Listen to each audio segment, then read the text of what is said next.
Oh my god. Hi everyone, this is Excited Enchanted Forest Adventures. This is for Blue. This is Chapter 7 of Dealing with Dragons. This lovely chapter title is called In Which Cimarine and Kazul Make a Journey Underground. Cimarine was surprised to hear that Kazul intended to take her along on the visit to Morwen, and she was not entirely sure she liked the idea. What? Why? What? Yes! She had heard a great deal about the Enchanted Forest, and none of it was reassuring. Okay, touché. People who traveled there were always getting changed into flowers, or trees, or animals, or rocks, or doing something careless and having their heads turned around backward. What? Or being carried off by ogres, or giants, or trolls, or enchanted by witches, or wicked fairies. That's a lot of things. It did not sound like a good place for a casual, pleasant visit. On the other hand, it seemed unlikely that anything dreadful would happen to Cimarine if she were traveling with a dragon. And she was looking forward to seeing Morwen again. Besides, Cimarine was curious. And anyway, she said to herself, Kazul says I'm going, and there's no point in worrying about it if I don't have any choice. Nevertheless, she decided to take one of the smaller magic swords along with her. If Kazul said it was all right, Cimarine saw no point in taking unnecessary chances. Kazul had no objection, so Cimarine picked out a small, plain-looking sword in a worn leather scabbard that made the wearer invincible. That is some Lord of the Rings bullshit. Don't do that. There's bad. Don't walk to Morwen. Or Mordor. And they started off. Cimarine had assumed that Kazul would fly through the pass, but Kazul said no. It's not that easy to get into the Enchanted Forest, she explained. At least not if you're trying to get in. Princes and youngest sons and particularly clever tailors stumble into it by accident all the time, but if one wants to go there on purpose, one has to follow the proper route. I didn't think dragons had that kind of problem, Cimarine said. Dragons don't, Kazul replied, but you're not a dragon. So instead of flying through the pass of Silver Eyes, Kazul led Cimarine through the runnels. That might be tunnels. Cimarine had to walk very quickly to keep up, even though Kazul was moving slowly. It was not long before she was wishing that the runnels were high enough for her to ride on Kazul's back. The route twisted around and up and back and forth and down and around again, until Cimarine was completely lost. Finally, they came to a gate made of iron bars that completely blocked the passage. Cimarine studied it carefully, but could see no sign of a handle or lock. This is the entrance to the Caves of Fire and Night, Kazul said. Be careful from here on, and don't wander away or you'll get lost. Cimarine refrained from saying that as far as she was concerned they were lost already. How are you going to open it? She asked. Like this, said Kazul. By night and flame and shining open thou they hidden lock, Alberolingarn. As the sound of Kazul's voice died away, the iron gate swung silently open. That's a very unusual opening spell, Cimarine commented, impressed. It wasn't always that complicated. That doesn't sound complicated at all. It was like 3 lines. So it wasn't always that complicated, Kazul said. She sounded almost apologetic. I believe the first version was very simple, just open sesame, but word got around. We had to change it. Oh my god. Cimarine nodded and followed Kazul through the gate and into the Caves of Fire and Night. For the first 100 yards or so, the only difference Cimarine could see between these caves and the ordinary runnels on the other side of the gate was that the Caves of Fire and Night were warmer. Then, very suddenly, her lamp went out, plunging everything into complete and utter blackness. Cimarine stopped walking immediately. Kazul, it's quite all right, Princess, Kazul's disembodied voice said from out of the darkness. This happens all the time here. Don't bother trying to relight the lamp. Just put your hand on my elbow and follow along that way. All right, Cimarine said doubtfully. She groped with her free hand in the direction of Kazul's voice and scraped her knuckles on the dragon's scales. How? Take your time, Kazul advised. I'm ready, Cimarine said. Her right hand was pressed flat against the cool, rough-edged scales at the back of Kazul's left forearm. Just don't move too fast or I'll lose you or get stepped on or something. Kazul did her best to oblige, but Cimarine still had difficulty in keeping up. She had to take at least 3 steps for every one of Kazul's, and it seemed that every time she moved her foot she hit a rock or an uneven place in the runnel floor. Then she would stumble and her hand would scrape and slide against Kazul's scales, so she was afraid she would lose contact with the dragon. Are you sure I shouldn't try and relight the lamp? Cimarine asked, after a 5th painful stumble and slide. Quite sure, Kazul said. You see, it isn't a... There it goes. While Kazul was speaking, there was a flicker of light, and then the darkness rolled aside like a curtain being pulled. Cimarine found herself standing in a large cave whose walls glittered as if they were studded with thousands of tiny mirrors. The lamp in her left hand was burning cheerfully once more. Was it the lamp? Cimarine asked after studying it for a moment, or was it me? It was the caves, Kazul said. That was one of the reasons they're of night as well as of fire. Only one of the reasons, Cimarine said thoughtfully. I don't like the sound of that. You'll be quite all right as long as you're with me, Kazul assured her. Very few things are willing to mess with a dragon, even in the dark. And the periods of darkness don't last long. It's because the magic of these caves doesn't affect us as much as other people, or so I'm told. You mean the blackness is likely to come back? Kazul nodded. Then let's get as far as we can before it does, Simrine said, and started across the cave. There were 4 tunnels leading out of the opposite side of the glittering cavern. Kazul took the second from the left without hesitating an instant. Where do all these tunnels go? Simrine asked, glancing at the 3 other openings as she followed Kazul. The one on the right end leads to a chain of caverns. Kazul said over her shoulder. The first few are quite ordinary, but then you come to one full of hot sulfur pools. Some of the older dragons bathe there. Hot sulfur!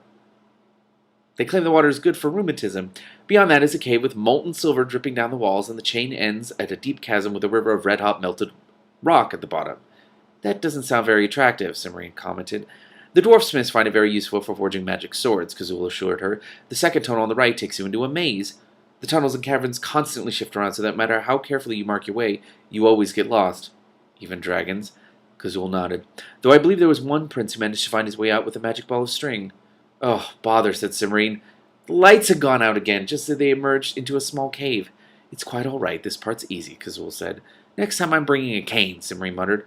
Where do the other tunnels lead? The one on the far left goes through a couple of caverns that are pretty, but not very interesting.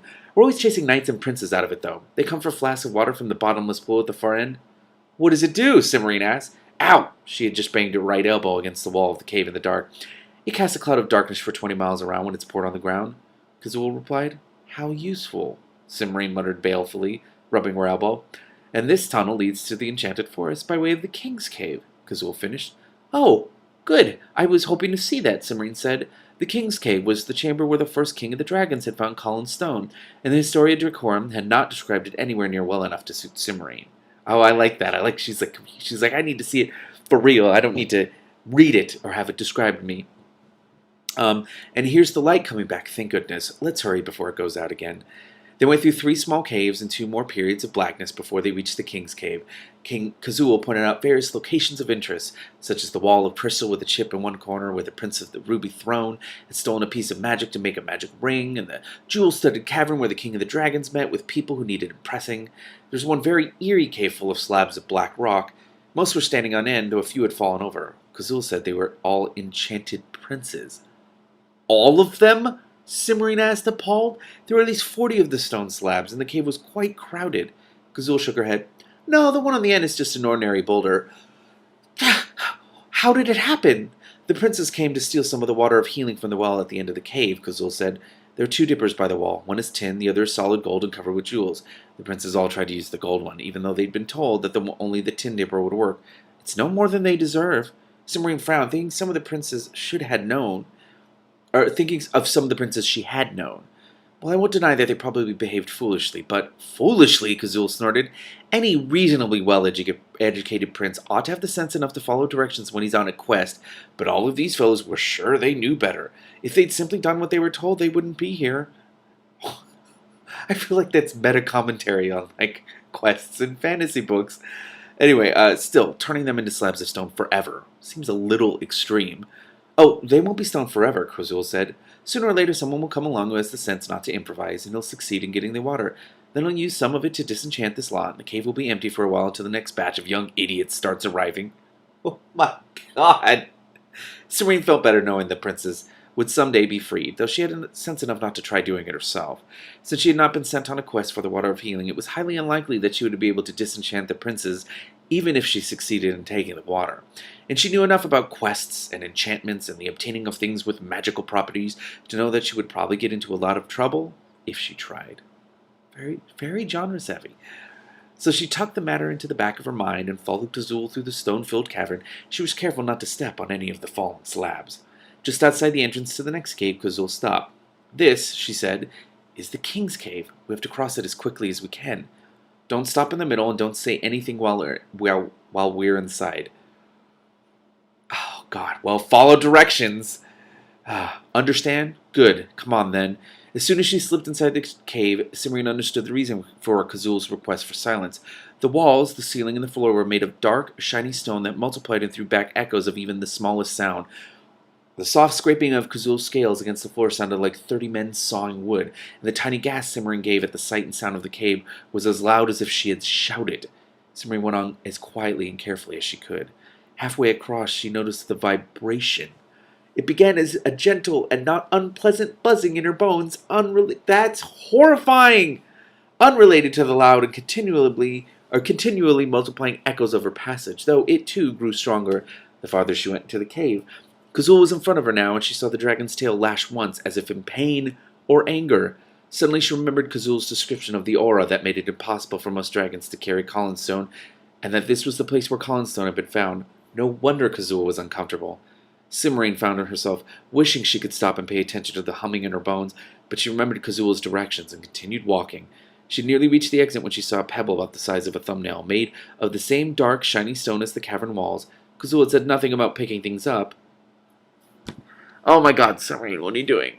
So Cimmerian veered a little to the right and scooped the pebble up as she passed. A moment later she was out of the cave. "Phew," said Kazul, "I'm glad that's over. From here on it should be easy." "Good," said Cimmerian. She dropped the pebble into her pocket to look at it more closely later, and followed Kazul down the narrow, winding tunnel. "Cimmerian, why did you pick that pebble? No. What did you do? Oh my God, what does that get? I don't want to know what it does." "I kind of do. Of course I do." All right. What is this book? This book is